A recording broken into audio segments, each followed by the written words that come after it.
બાપા ગામમાં કેટલા છોકરા પરણાઈ ગયા, મારું તો કઈ વિચારો.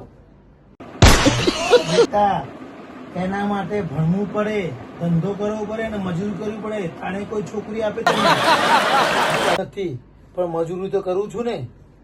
બેટા તારી મજૂરી તારા ધંધા તો ઘર નથી ચાલતું, આપણું બે જણનું તો બૈરા લાઈન કેવી રીતે ખવડાય તું એ તો કે મને, અને બૈરું લાવું છું. બાપા ભગવાન બૈરું આપશે ને તો ગમે તે કરીને ધંધો સારો આપશે, તમે ગમે તે કરીને મારા લગ્ન કરાવો બસ.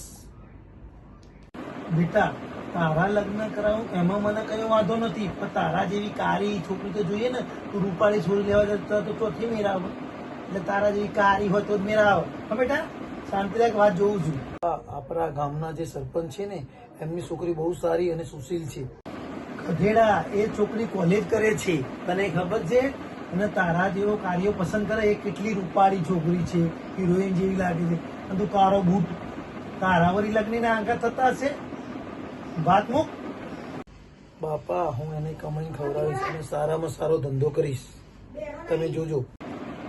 બેટા તું એને કમાઈને ખવડાવે એનો વાંધો નથી, તું કમાઈને ખવડાવી પણ શકીશ, પણ તારા સંગમાં સરપંચ આપણનો ભોંગ જોરાવશે, ખબર પડી?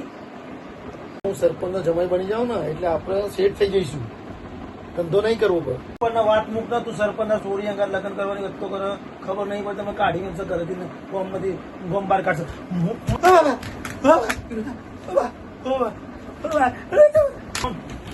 અમારે પણ એવું જ નહીં, ના અમારે પણ એવું જ નહીં, ના પણ લગ્ન નહીં કર.